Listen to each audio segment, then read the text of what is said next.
الشخص اللي قدامك دوت هو تشارلز أوزبورن الأمريكي اللي دخل سنة 1990 موسوعة جينيس للأرقام القياسية كصاحب أطول نوبة فواق أو زغطة. والله زي ما بقولك كده.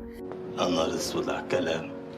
الراجل ده قعد 68 سنة بيعاني من الزغطة، وقدروا عدد المرات اللي جات له فيها زغطة بحوالي 430 مليون مرة. أيوة أنت سمعت الرقم صح. ثواني بعد إذنكم اتفضل. مصمص انت جبل يلا جبل. كمان الأمريكية جينيفر مي اتعرضت ل50 نوبة زغطة أو فواق في الدقيقة الواحدة، واستمرت معاها لمدة 5 أسابيع متتالية. كمان البريطاني كريستوفر ساندرز أصيب ب10 مليون نوبة زغطة أو فواق لمدة 27 شهر متتالي. في حاجة يا ابني؟ الزغطة أو الفواق أو زي ما بتسموها في بلدكم، أنا معرفش بتسموها إيه، مين فينا لا يصاب بالفواق أو الزغطة؟ وما بين ده حد جاب في سيرتك اغتابك يعني ويجري يشرب شوية مية أو كل شوية سكر. تعالوا بينا النهاردة في حلقة جديدة من فرمة في العضل نتعرف فيها على الزغطة ونعرف إزاي نقدر نتحكم فيها أو حتى نعالجها. أولا كده وقبل أي حاجة، الزغطة غير ضارة، لكن إذا استمرت لفترة طويلة قد تسبب مضاعفات وقد تكون عرض من أعراض مرض خطير. الزغطة أو الفواق هي عبارة عن تقلصات أو تشنجات متكررة أو حركات مفاجئة للحجاب الحاجز لا يمكن التحكم فيها، مقترنة بصوت الصادر عن إغلاق الأحبال الصوتية، وهو دوت الصوت اللي انت بتسمعه في الزغطة. الحجاب الحاجز أو الدايفرام هو عضلة تقع تحت القفص الصدري وبتفصل ما بين منطقة الصدر والمعدة، وهو عضلة مهمة للتنفس. علشان كده الحجاب الحاجز بيتحرك للأسفل لما بتاخد شهيق، وبيتحرك للأعلى لما بتاخد زفير. بيحصل لنا حاجتين مهمين لما الواحد مننا بيصاب بنوبة الزغطة أو الفواق.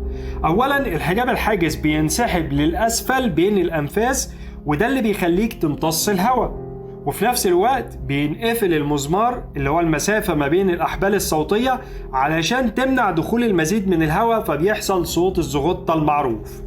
تعالوا بينا كده بقى نسمع ونتمزج بأصوات الزغطة المختلفة اللي بتحصل مع الناس.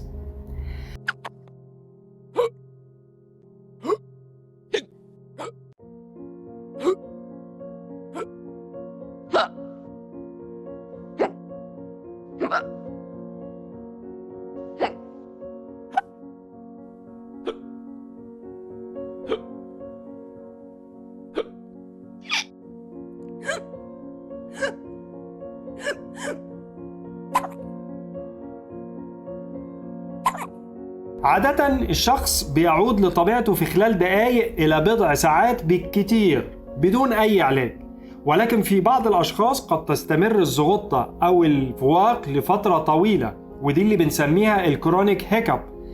إذا لم تختفي الزغطة في غضون أيام قليلة وحتى شهر بتسمى persistent هيكب أو الزغطة المستمرة. أما إذا استمرت لبضعة شهور فدي اللي بنسميها الانتراكتبل هيكب أو الزغطة المستعصية، وده أمر نادر الحدوث. معلش يا دكتور، هو احنا نتعب حضرتك معانا شوية، ممكن بس تبسط لنا الموضوع شوية يعني؟ الزغطة المستعصية دي بقى ممكن تكون جزء من مشكلة طبية أكبر ولن تختفي إلا بعد تصحيح المشكلة دي. طب إيه هي بقى أسباب الزغطة يا دكتور؟ مش واضح ليه الناس بتصاب بالزغطة، لكن هناك عدة أسباب ممكن تؤدي لظهور الزغطة، منها الأكل بسرعة كبيرة، الناس اللي بتحب تلهط، شرب المشروبات الغازية وشرب الكحوليات، الضحك أو البكاء لمدة طويلة، أكل كميات كبيرة من الأكل أو تناول الأكل الحراق السبايسي، تناول طعام ساخن وفي نفس الوقت بتشرب معاه مشروب بارد. لما تبقى متوتر أو تحت ضغط نفسي ده ممكن يجيب لك زغطة. ابتلاع الهواء زي إنك تكون بتمضغ لبان أو علكة أو بتدخن. أما الزغطة بقى طويلة الأمد فدي ممكن يكون سببها تلف أو تهيج الأعصاب زي العصب الحائر أو اللي بنسميه الفيجاس نيرف، أو الأعصاب الحجابية اللي بنسميها الفرينيك نيرفز، وهي الأعصاب اللي بتغذي الحجاب الحاجز. والعوامل اللي ممكن تسبب تهيج الأعصاب ديت زي مرض ارتجاع المريء، زي فتق في الحجاب الحاجز، التهاب الحلق أو التهاب الحنجرة، زي إن يكون في ورم أو تكيس في الغدة الدرقية، وكمان ممكن إن يكون في شعرة أو الشخص دوت يكون بيلعب في الأذن بتاعته أثناء التنظيف بشكل متكرر. اختلال الجهاز العصبي المركزي في التعامل مع ردة فعل الفواق أو الزغطة اللي بنسميها الهيكب ريفلكس ممكن يكون في نتيجة لوجود أورام في المخ، أو التهاب في المخ، أو التهاب في الأغشية المحيطة بالمخ، أو مرض التصلب المتعدد، أو السكتات الدماغية. كل الحاجات دي بتسبب اختلال الجهاز العصبي في التعامل مع ردة فعل الفواق أو الزغطة. كمان الزغطة طويلة المدى ممكن تكون عرض بسبب مشكلة مزمنة زي مرض السكر أو أمراض الكلى، أو اضطراب عناصر زي الصوديوم والبوتاسيوم في الدم، أو وجود بولينة في الدم. وكمان ممكن تكون بسبب تناول بعض الأدوية زي المهدئات أو أدوية التخدير أو دواء زي الديكساميثازون. طب إيه هي عوامل الخطورة أو الريسك فاكتورز اللي ممكن تزود حدوث الزغطة؟ الذكور أكثر عرضة للإصابة بالزغطة طويلة الأمد أكثر من الإناث. القلق والتوتر بيزودوا من احتمالية حدوث الزغطة. الجراحات، بعض الأشخاص بيصابوا بالزغطة بعد التخدير العام، وكذلك جراحات في منطقة البطن. طب هل ممكن الزغطة يبقى ليها مضاعفات؟ لما تستمر الزغطة لمدة طويلة بالشكل ده كده هتتعارض مع الأكل والشرب والنوم. ده غير إنها من الحاجات المحرجة جدا اللي ممكن بسببها الشخص يلجأ إلى العزلة والاكتئاب. إزاي بتتشخص الزغطة؟ طبعا من شكوى المريض وحكايته عن الأعراض، كم مرة بتحصل له الزغطة، هل في أي أدوية أو طريقة استخدمها الشخص المصاب بالزغطة علشان يحاول يوقفها، هل كان في تاريخ مرضي لأي حد من الأقارب بالأورام أو السكتات الدماغية. ممكن الطبيب يعمل فحص للأعصاب والتوازن وردود فعل العضلات، وكمان ممكن يطلب تحليل صورة دم وتحليل سكر ووظائف كلى، وكمان ممكن يعمل أشعة سينية أو مقطعية أو رنين مغناطيسي على الصدر، أو ممكن يعمل منظار تشخيصي علشان يشوف وجود مرض زي ارتجاع المريء أو فتق في الحجاب الحاجز. طب إزاي بقى نقدر نعالج الزغطة؟ معظم الحالات اللي بيحصل لها زغطة بتختفي من عندهم الزغطة من تلقاء نفسها دون أي علاج طبي. إذا كانت الزغطة بسبب مرض ما، فإن علاج المرض ده بالتبعية هيعالج الزغطة.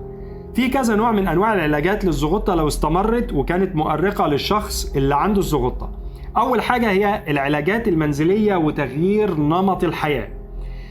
قد تساعد هذه العلاجات المنزلية في وقف نوبات الزغطة. أولاً، احبس نفسك مع غلق لسان المزمار لمدة 20 ثانية في وضعية الجلوس. خايف عليك تغطس في واحدة من دول ما تقبش تاني يا لمبي. لما بتحبس نفسك بتعمل تخزين لثاني أكسيد الكربون في الجسم، وده بدوره بيبعت إشارات للمخ على إن في حاجة غلط محتاج يصلحها ومحتاج يتخلص من ثاني أكسيد الكربون. فده بيخلي المخ يبعت إشارات للرئتين ويشوف عندها الوضع عامل إزاي، هل في أي مشكلة في الرئتين ولا لأ. طبعا الرئتين في الوضع دوت بتبقى تمام، مفيش فيها أي مشكلة، فبيبعت إشارات للحجاب الحاجز اللي بيلاقيه مسحوب للأسفل وبيحصل فيه انقباضات وتقلصات، فبيبدأ يرجع الحجاب الحاجز لوضعه الطبيعي، فبتختفي الزغطة. ممكن كمان واحدة من العلاجات المنزلية اللي ممكن نستخدمها لعلاج الزغطة ان انت تتغرغر بمية متلجة. كمان ممكن تقطم ليمونة. كمان ممكن تشد لسانك بلطف او تفرك عينيك بلطف، او تبلع حبيبات سكر زي انك تاكل قوالب سكر. كمان ممكن تحفز مؤخرة اللسان او اللي بنسميه منعكس القيء اللي بنسميه الجاج ريفلكس. كمان ممكن تتنفس في كيس ورقي مش كيس بلاستيك. كمان تغيير نمط الحياة واحد من الحاجات اللي بتقدر تخلينا نتحكم في الزغطة، زي انك تتجنب تناول المشروبات الغازية، تتجنب تناول العلكة والأطعمة اللي ممكن تسبب غازات، وكمان تتناول وجبات أصغر في الكمية. الأدوية اللي ممكن توقف الزغطة وتتحكم فيها حاجات زي الميتوكلوبراميد، الكلوربرومازين، الباكلوفين والهالوبريدول. إذا لم تكن الأدوية ديت كفاية لوقف الزغطة، قد يوصي الطبيب إن هو يحقن مخدر لسد العصب الحجابي اللي هو قلنا عليه الفرينيك نيرف لوقف الزغطة. كمان في خيار آخر بيتمثل في زرع جهاز بيشتغل بالبطارية لتوصيل تحفيز كهربائي خفيف للعصب الحائر علشان يسيطر على الزغطة طويلة الأمد. في نهاية الحلقة لو تعرف حد عنده زغطة أو حصل لك زغطة قدام حد، ما تتكسفش، اتصرف بهدوء وحاول السيطرة عليها. دمتم بكل خير وصحة وسعادة. ولو انت لسه بتتفرج علينا لنهاية الحلقة، يا ريت تخبطنا لايك وشير وتشترك معنا في القناة لو لسه ما اشتركتش لحد دلوقتي. نشوفكم في فيديو جديد وحلقة جديدة، والسلام عليكم ورحمة الله وبركاته.